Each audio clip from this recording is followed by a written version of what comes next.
Assalamualaikum warahmatullahi wabarakatuh. Pemirsa, kita berjumpa dalam episode perdana Syariah Economic Talk with Gunawan Yasni.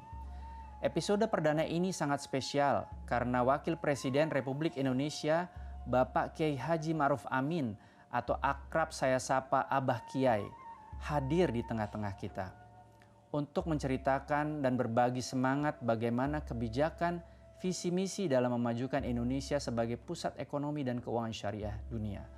Indonesia sudah menjadikan ekonomi dan keuangan syariah sebagai aspirasi nasional. Regulasi untuk pengembangan ekonomi syariah juga sudah diterapkan mulai dari sektor perbankan, asuransi hingga pasar modal. Pencapaian tersebut tak lepas dari peran seorang Kiai Haji Ma'ruf Amin. Bahkan beliau mendapat gelar kehormatan dari Universitas Islam Negeri Sultan Syarif Kasim Riau sebagai Bapak Ekonomi Syariah Indonesia. Buat kami yang lebih muda sebagai pejuang ekonomi dan keuangan syariah di Indonesia, Bapak Kiai Haji Ma'ruf Amin atau saya akrab sapa sebagai Abah Kiai adalah mentor sekaligus inspirator buat kami.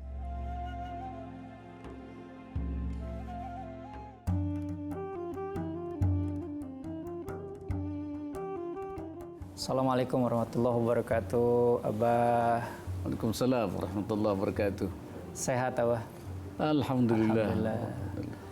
Abah, kita mau bincang-bincang sedikit mengenai ekonomi dan keuangan syariah yang insya Allah bisa membawa Indonesia menjadi pusat keuangan ekonomi dan keuangan syariah di dunia, termasuk industri halal, Abah. Ya.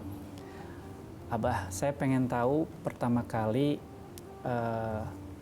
Abah memulai penegakan syariah untuk ekonomi dan keuangan di Indonesia itu dimulai ketika Abah masih sebagai politisi atau ketika mulai sebagai, seingat saya itu, Ketua Pelaksana Harian Dewan Syariah Nasional Majelis Ulama Indonesia, Pak? Ini sebenarnya kita mulai dari Majelis Ulama. Oke. Majelis Ulama karena tuntutan masyarakat umat Islam ingin bertransaksi baik keuangan maupun juga ekonomi yang sesuai dengan ajaran-ajaran Islam, prinsip-prinsip Islam.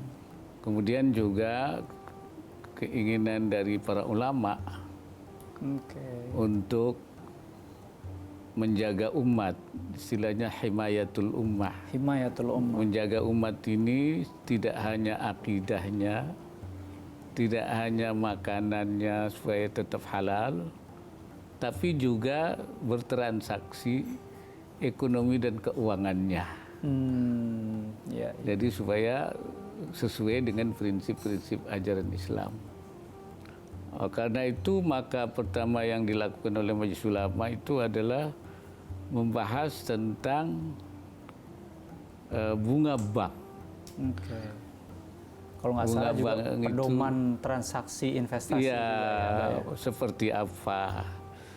Dari hasil lokakarya itu kemudian lahirlah mulai rekomendasi perlunya ada bank yang dilaksanakan sesuai dengan ajaran Islam. Jadi waktu itu istilah pertamanya bank tanpa bunga. Bank tanpa bunga. Kemudian ada usulan menjadi bank Islam, tapi akhirnya menjadi bank syariah.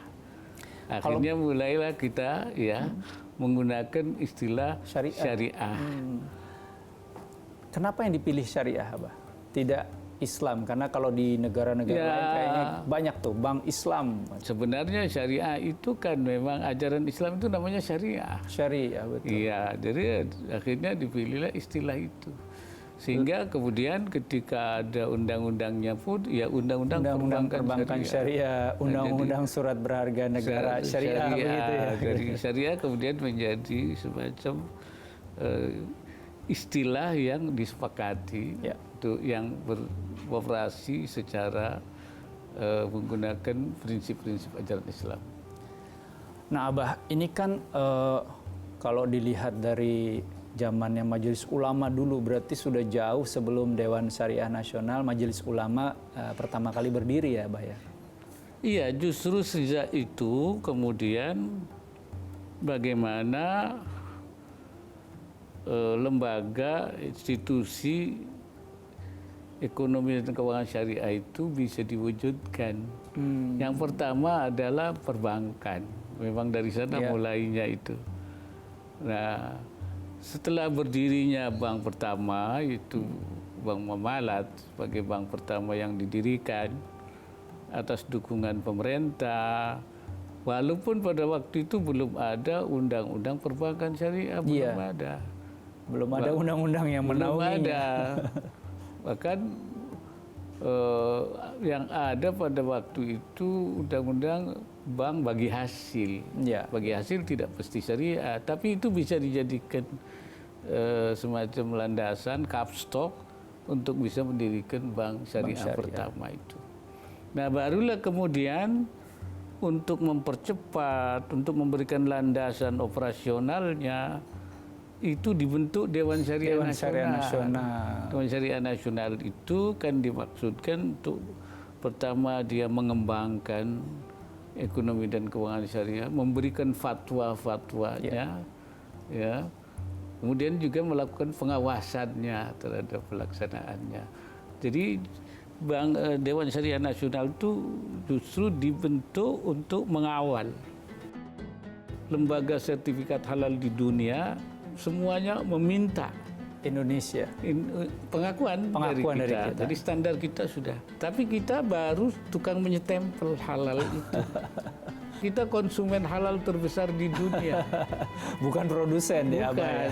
Nah, produsennya orang lain.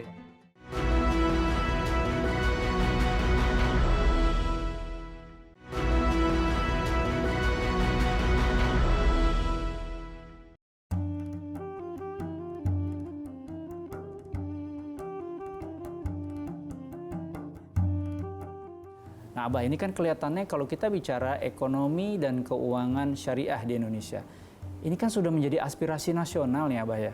Iya. Nah, apa yang harus, kalau aspirasi kan berarti awareness sudah begitu memuncak ya di masyarakat. Bahkan ini kayaknya kalau di Indonesia gerakannya itu lebih dari masyarakat begitu. Bagaimana menjadikan aspirasi nasional ini terimplementasi secara nasional, Abah? Iya. Kan memang pertama aspirasinya itu dari umat, tetapi kemudian menjadi aspirasi nasional. Jadi juga pemerintah. Nah, oleh karena itu maka lahirlah lembaga-lembaga yang ada di dalam pemerintahan itu merespon ini. Waktu itu di Bank Indonesia ada Direktorat Perbankan Syariah. Kemudian dibawa ke OJK. Di Kementerian Keuangan juga ada Direktorat Pembiayaan Syariah. Jadi kemudian ini lahir undang-undang. Nah, pemerintah melihat bahwa ini perlu ada komitmen pemerintah yang lebih kuat. Maka dibentuklah namanya Komite Nasional Keuangan Syariah, KNKS. Yang ketuanya presiden. Ya, kemudian anggota-anggotanya itu kementerian, yang non kementerian itu Majelis Ulama saja yang masuk. Nah, sekarang KNKS itu diperkuat lagi. Tidak hanya keuangan, tapi juga ekonomi. Karena pengen mungkin menginklusi industri halal ya? Semua. Jadi oleh karena itu dirubah namanya menjadi KNEKS. Komite Nasional Ekonomi dan Keuangan Syariah. Nah, ketuanya presiden. Wakil ketuanya wakil presiden saya, dan merangkap ketua harian. Nah, ini berarti Pak Yai sebagai motor ya kalau hari ini ya, Pak ya. Kemudian yang sekretarisnya Ibu Menteri Keuangan. Kemudian anggota-anggota pengarahnya semua menteri-menteri terkait. semua. Jadi kalau dulu hanya menteri yang ada urusannya dengan keuangan, sekarang tidak. Semua Yang berkaitan dengan industri, dengan pariwisata, dengan perdagangan, bahkan semua. koordinator perekonomian mungkin Ya, masuk. Nah, kenapa? Karena memang kita sudah melakukan perluasan sasaran. Yaitu kita coba untuk pertama 4. 4. 1 industri halal. 2 industri keuangan. 3 itu dana social fundnya. Social fundnya. Iya, zakat, wakaf, infak, sedekah. Yang keempatnya bisnisnya, usaha-usaha syariahnya. Karena tanpa ada usaha tentu tidak akan ada ini semuanya ini. Bank juga nggak bisa apa-apa tanpa usaha yang real ya. Jadi industri halal itu menjadi penting. Selama ini kita itu baru kepada sertifikasi halal. Kalau sertifikasi halal kita sudah mendunia. Bahkan juga seluruh dunia itu sertifikatnya dari lembaga-lembaga sertifikasi itu harus memperoleh endorsement dari kita Indonesia. Dan mereka bisa di-endorse kalau menggunakan standar halal Indonesia. Nah, alhamdulillah seluruh dunia, Eropa, Amerika, Asia, Australia, semua lebih dari 50 lembaga sertifikat halal di dunia, semuanya meminta Indonesia pengakuan dari kita. Jadi standar kita sudah. Tapi kita baru tukang menyetempel halal itu. Yang kedua, kita konsumen halal terbesar di dunia. Bukan produsen ya, bukan. Nah, produsennya orang lain. Padahal potensinya kita. Karena itu kita ingin Indonesia menjadi produsen halal terbesar di dunia. Makanya kita akan mengembangkan nanti kawasan-kawasan industri halal, baik tersendiri atau di dalam KEK, di kawasan ekonomi khusus, maupun kawasan industri halal sendiri, ya KEK halal, atau KEK umum di dalamnya ada KIH, ada namanya kawasan industri halal. Dan ini sudah dijalankan itu. Nah, perkembangan kemudian keuangan syariah juga kita akan perbesar supaya bank-bank kita itu masuk bank yang punya miliki yang ranking di regional maupun internasional yang terbaik ya, gitu. Abah ya. Nah, juga zakat kita, wakaf yang selama ini hanya jauh sekali dari potensinya, ini akan kita kembangkan. Dan juga keuangan-keuangan bukan saja perbankan, tapi juga industri keuangan mikro. Kita akan kembangkan, baik itu bank wakaf, apa itu Baitul Mal wa Tamwil, itu supaya ini kita akan kembangkan, baik melalui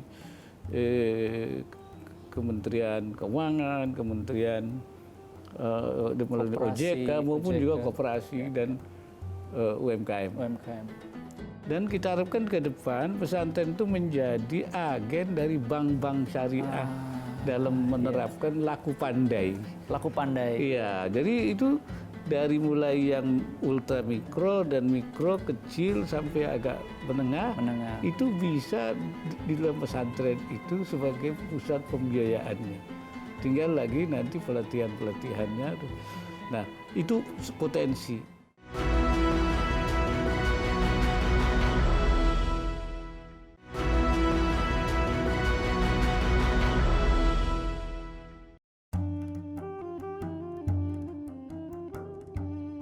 Abah, tentu kalau kita ingin jadi pusat ekonomi dan keuangan syariah di dunia, mau tidak mau kita harus bersinergi juga gitu kan ya dengan negara-negara yang juga sama-sama mengembangkan ekonomi dan keuangan syariah.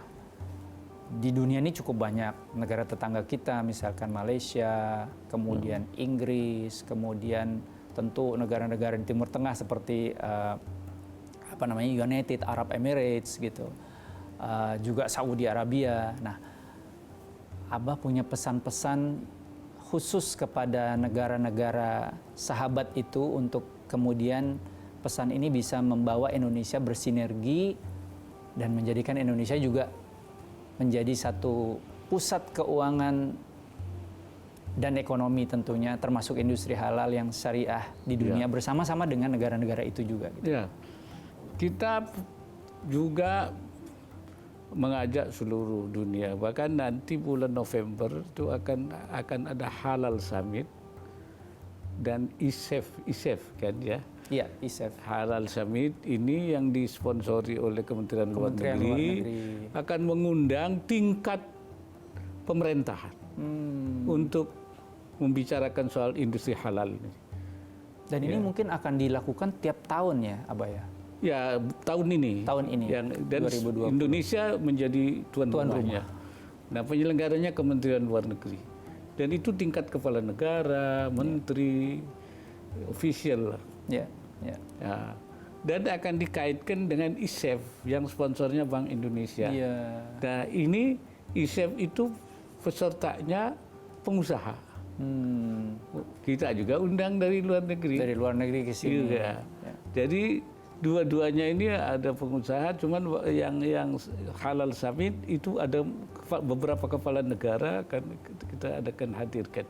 Nah, ini karena kita memang ingin menarik mereka karena kita punya potensi pengembangan ekonominya, industrinya, sumber daya alamnya, marketnya juga cukup besar, ya. Ya, potensi ini akan kita manfaatkan, akan kita kembangkan, dan akan kita menarik investor, baik di negara Timur Tengah maupun juga di negara-negara lain. Dan sekarang negara-negara itu banyak yang berinvestasi ke sini, termasuk juga kan adanya relokasi industri yang sekarang ada di Cina, itu akan dipindahkan ke sini, ke Indonesia, ke luar Cina. Keluar Cina, tidak hanya selalu di Indonesia. Kalau yang saya baru informasi itu lebih dari 100. Yang kan ke Indonesia itu ada 17. Industrinya ada 17 besar-besar. Dan yang sudah hampir di kita kan pasti itu ada 7. Nah ini. Dan dia akan kita terus ajak untuk seluruhnya. Karena kita memang sudah menyiapkan kawasan industri halalnya. Itu akan pemerintah tentu payungi dengan sebuah aturan, kemudian kemudahan-kemudahan dan fasilitasi yang memang untuk membesarkan industri halal ataupun industri ekonomi dan keuangan syariah ya, Abah. Iya, so kita memang ingin membesarkan industri secara umum dan juga industri halal yang di dalamnya fasilitas-fasilitasnya tentu kita berikan supaya mereka berinvestasi di Indonesia. Lalu kalau sepertinya yang kayak Halal Summit itu harus lebih banyak ya dilakukan di Indonesia, betul. Agar kita juga bisa memperlihatkan diri kita bahwa kita cukup siap sebagai salah satu pusat ekonomi dan keuangan syariah di dunia ya Abah ya. Saya kira ya. Karena itu kita akan ini juga Halal Summit itu internasional. Ya. ISEF juga internasional juga. Nah, nanti kita akan perbanyak lagi. Ya.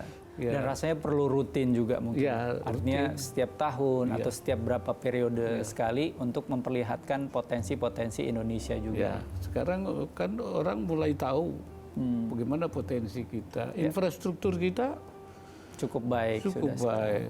Infrastruktur digital kita cukup baik dan bahkan akan transmisinya akan kita kuatkan lagi. Mungkin perlu biaya sekitar 22 triliun untuk melengkapi sehingga bisa digunakan untuk bisnis, untuk sekolah, pendidikan. Dan kita baru tadi saya menerima panitia untuk Cyber University Unsia. Ada Cyber University. Iya, Cyber University. Ini akan apa namanya? Jadi tenaga kerja kita ke depan itu sudah lebih technological mindset yang tinggi ya, Abah ya. Jadi tenaga kita banyak, kita perbanyak terus SDM-nya. Kemudian kita punya lahan cukup, ya. Kemudian juga market dalam negeri sendiri juga cukup besar. di samping tentu market luar negeri, dan potensi kita menarik untuk mereka berinvestasi. Nah, Abah punya nggak kiat-kiat atau pesan-pesan kepada kami-kami yang masih terus mengupayakan ini semua, kader-kader syariah ini, untuk terus menjadikan Indonesia ini menjadi satu pusat ekonomi dan keuangan syariah di dunia? Ya, pertama tentu dari umat sendiri. Ini harus semua potensi kita gerakkan. Dan kita punya sumber daya manusia yang besar dari pesantren. Nah, pesantren ini harus diberdayakan. Maka itu di pesantren itu akan kita jadikan juga menjadi pusat pembiayaan melalui bank wakaf, melalui BMT di pesantren-pesantren, dan kita harapkan ke depan pesantren itu menjadi agen dari bank-bank syariah dalam menerapkan laku pandai. Laku pandai. Iya, jadi itu dari mulai yang ultra mikro dan mikro kecil sampai agak menengah. Itu bisa di dalam pesantren itu sebagai pusat pembiayaannya. Tinggal lagi nanti pelatihan-pelatihannya. Nah, itu potensi. Kemudian kita punya banyak perguruan tinggi Islam. Dan semua udah ada jurusan atau sudah ada jurusan ekonomi, keuangan syariah seperti kemudian itu ya. Juga pengusaha-pengusaha muda kita yang sudah mulai tumbuh, kelas menengah ini. Ini umumnya kan dari kalangan Muslim. Yes. Nah, tapi karena kita sistem ekonomi Islam itu terbuka, bukan hanya untuk Islam, tapi juga rahmatan lil alamin. Maka kita juga akan mengajak semua kelompok, dan banyak kelompok-kelompok non Muslim yang juga dia tertarik karena sistemnya, karena kita yang akan kita jual itu kan sistemnya yang berkeadilan. Yang tidak ada kezaliman, yang saling menguntungkan. Artinya ekonomi, keuangan, syariah, industri halal itu kalau boleh diistilahkan harus Muslim friendly, tapi juga non Muslim friendly ya, karena rahmatan lil alamin. Kemudian kita ingin di tingkat pemerintahan itu juga kementerian-kementerian kita yang memang terkait ada strukturnya. Seperti misalnya di Kementerian Keuangan itu ya? Iya, di Kementerian Keuangan sudah ada, di BI sudah ada, OJK sudah ada. Nanti Kementerian Perindustrian juga ada. Ada yang khusus halal industri begitu industri halal, ngurusi terus juga di kementerian-kementerian yang lain. Dan itu kita termasuk pariwisata dan semua itu. Nah, jadi bekerja sama dengan seluruh elemen, baik masyarakat, pemerintah, karena semua orang menganggap bahwa potensi ekonomi dan keuangan syariah Indonesia itu besar. Ya, salah satu ide yang sekarang dikembangkan bagaimana memerger bank-bank syariah yang himbara itu. Itu bagaimana supaya tidak kecil, supaya menjadi besar dan diperbesar. Justru kita harapkan justru akhir tahun ini sudah bisa wujud itu.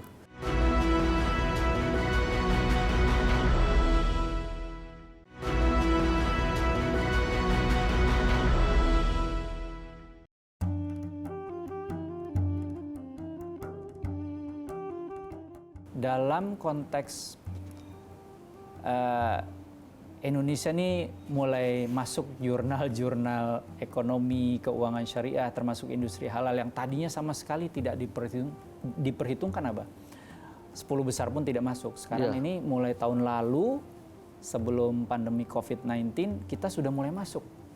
Masuk 5 besar, ada yang disebut bahkan 4 besar, bahkan ada yang nomor 1 gitu. Betul. Nah, bagaimana Abah bisa, lagi-lagi kan ini adalah aspirasi nasional. Bagaimana hasil daripada riset jurnal-jurnal ini bisa kemudian diimplementasikan sehingga memang kita benar-benar kemudian naik ranking kita gitu. Ya, karena mereka kan melihat potensi kita besar. dukungan pemerintah juga kuat. Kuat ya sekarang ya. Nah, oleh karena itu bagaimana mengoptimalkan ini semua?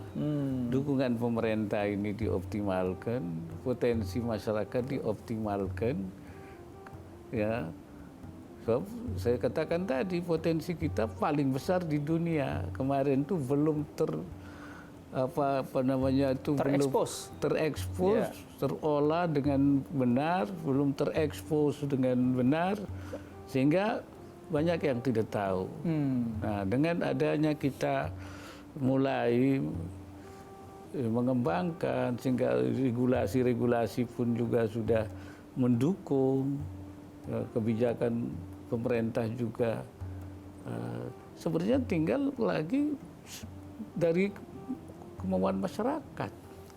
Kemauan masyarakat harus lebih besar lagi, berarti tingkat awareness mereka harus lebih besar lagi, termasuk literasi ya, tentang ekonomi dan keuangan syariah, soal industri halal ya, Abah ya. Iya. Nah, kalau kemudian terkait, ini boleh membicarakan sesuatu yang agak lebih mikro nih, Abah. Perbankan.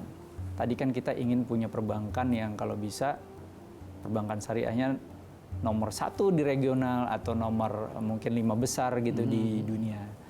Kira-kira langkah-langkah yang sudah dilakukan sekarang, apakah itu akan menjadikan Indonesia sebagai negara yang memiliki bank syariah atau lembaga keuangan syariah yang memang prestisius di mata dunia, Pak? Ya, salah satu ide yang sekarang dikembangkan bagaimana memerger bank-bank syariah yang himbara itu. Ya. Itu bagaimana supaya tidak kecil, supaya menjadi besar dan diperbesar. Ya, menjadi buku, bukan buku 4, kalau perlu buku 5. Buku 4, buku 5. Nah, ini sedang di dalam pembicaraan. Justru kita harapkan justru akhir tahun ini sudah bisa wujud itu. Sehingga bank kita itu menjadi buku 5, bank syariah itu. Sehingga bisa ya bersaing dengan bank-bank yang konvensional yang lain dan bank-bank syariah di dunia. Gitu. Bisa jadi mungkin nomor 1 di dunia kalau banknya sebesar begitu. Itu ya. Iya. Supaya itu salah satu yang istilahnya menjadi komitmen negara untuk membangun bank yang kuat, yang besar. Abah, ini mungkin pesan-pesan khusus kepada Dewan Syariah Nasional Majelis Ulama Indonesia, yang mana itu merupakan cikal bakal mungkin dari ini semua ya, Abah ya. Apa yang Abah akan pesankan kepada kami-kami yang di Dewan Syariah Nasional Majelis Ulama Indonesia, yang para menti istilahnya, orang-orang yang Abah didik ya, yang sekarang mungkin karena Abah udah sangat sibuk, kami-kamilah yang menjalankan. Mungkin ada pesan-pesan khusus Abah.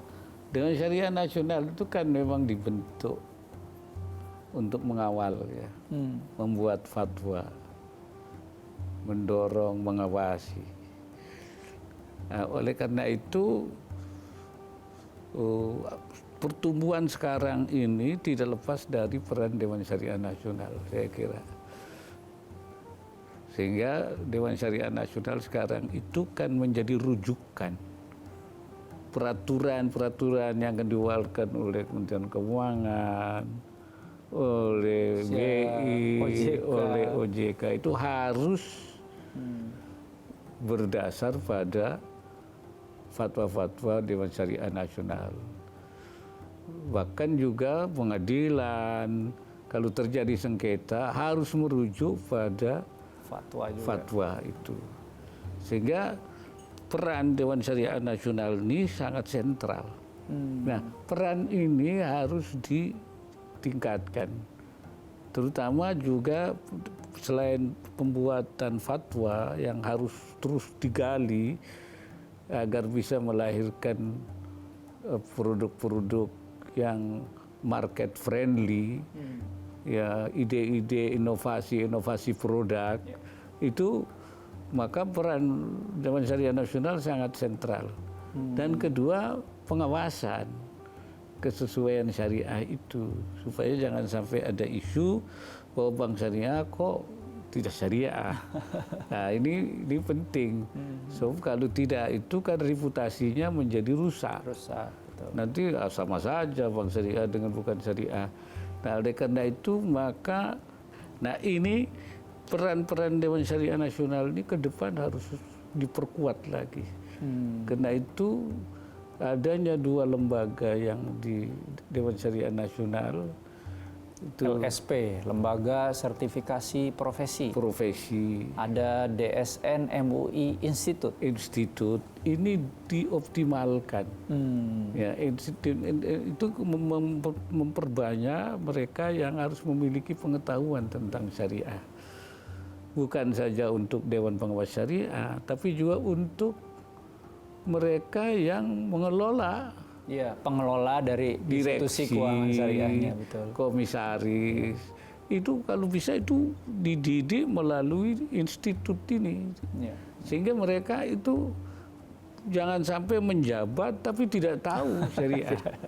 Nah, ini harus dikomunikasikan dengan semua pihak bahwa orang yang jadi komisaris maupun direksi, apalagi Dewan Pengawas Syariah harus memiliki sertifikat dari Dewan Syariah Nasional dan harus memiliki sertifikat dari Institut DSN MUI Institute. DSN MUI, karena dia artinya sudah punya basis pemahaman. Pengetahuan minimal. Nah, ini sehingga peran DSN ke depan itu menjadi lebih signifikan. Secara umumnya kan bankir yang kiai, tetapi kiai yang bankir itu tidak hanya mengerti persoalan-persoalan pokoknya saja tetapi sampai kepada mengetahui tentang masalah risk management. Sehingga ketika melakukan pengawasan itu dia paham betul.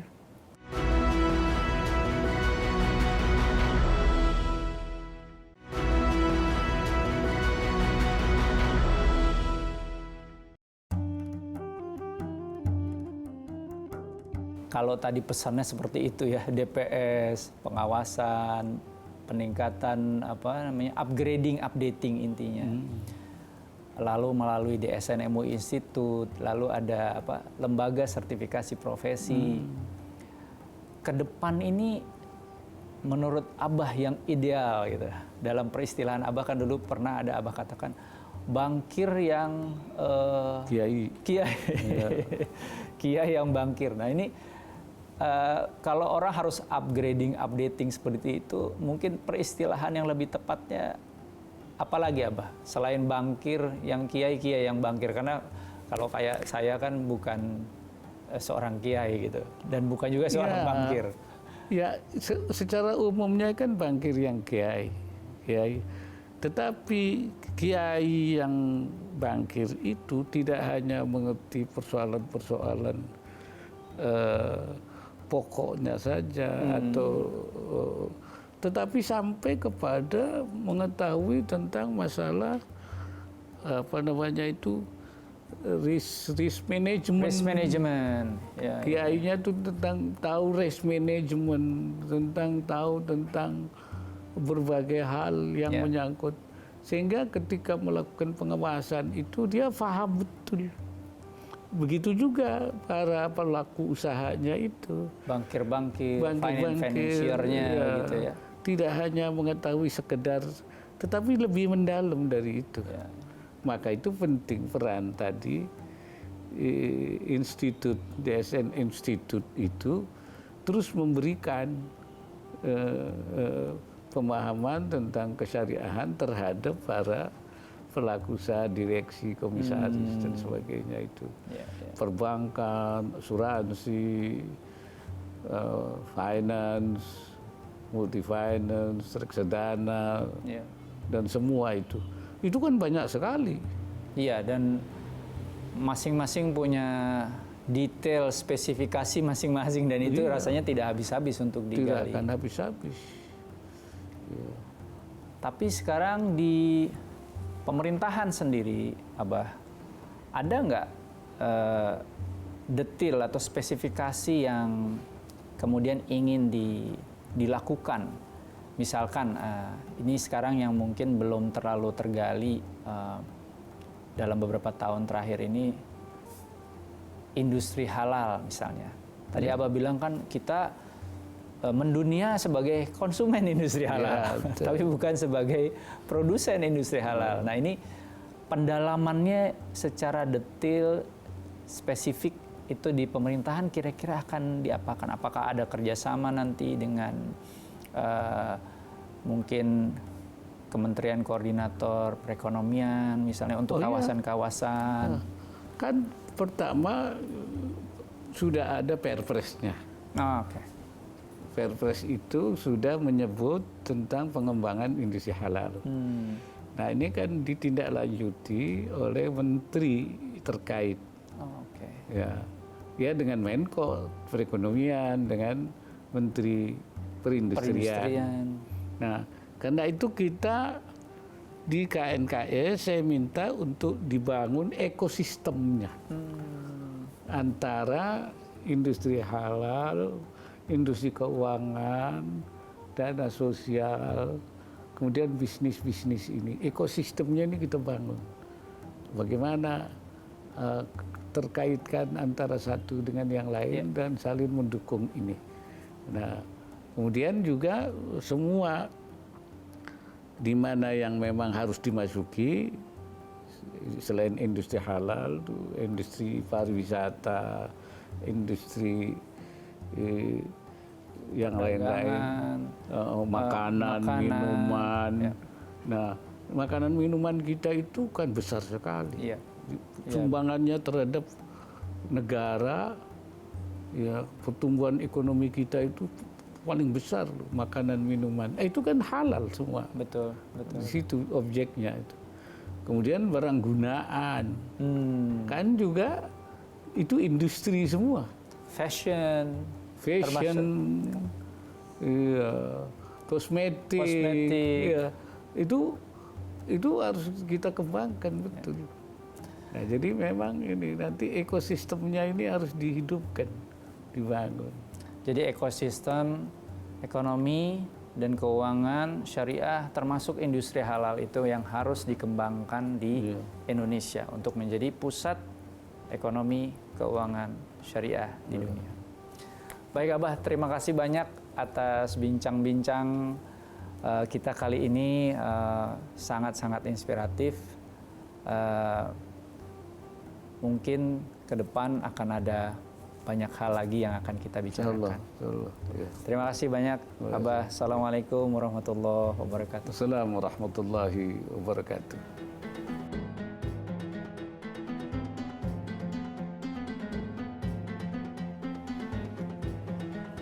Islam adalah suatu sistem hidup yang lengkap dan universal atau nizam hayah syamilah untuk menyusun dan memberikan arahan yang dinamis dan mudah untuk semua aspek kehidupan, termasuk bisnis dan transaksi keuangan. Bapak Kiai Haji Ma'ruf Amin menjadikan ekonomi dan keuangan syariah sebagai aspirasi nasional dan mengupayakannya menjadi sebuah implementasi secara nasional bersama dengan kami-kami yang lebih muda. Demikian perbincangan saya bersama Wakil Presiden Republik Indonesia, Bapak Kiai Haji Ma'ruf Amin. Semoga dapat menjadi informasi dan pembelajaran untuk pemirsa. Nantikan episode Syariah Economic Talk with Gunawan Yasni selanjutnya dengan narasumber-narasumber terkemuka dari dalam dan luar negeri. Saya Gunawan Yasni beserta kru yang bertugas undur diri. Sampai jumpa. Assalamualaikum warahmatullahi wabarakatuh.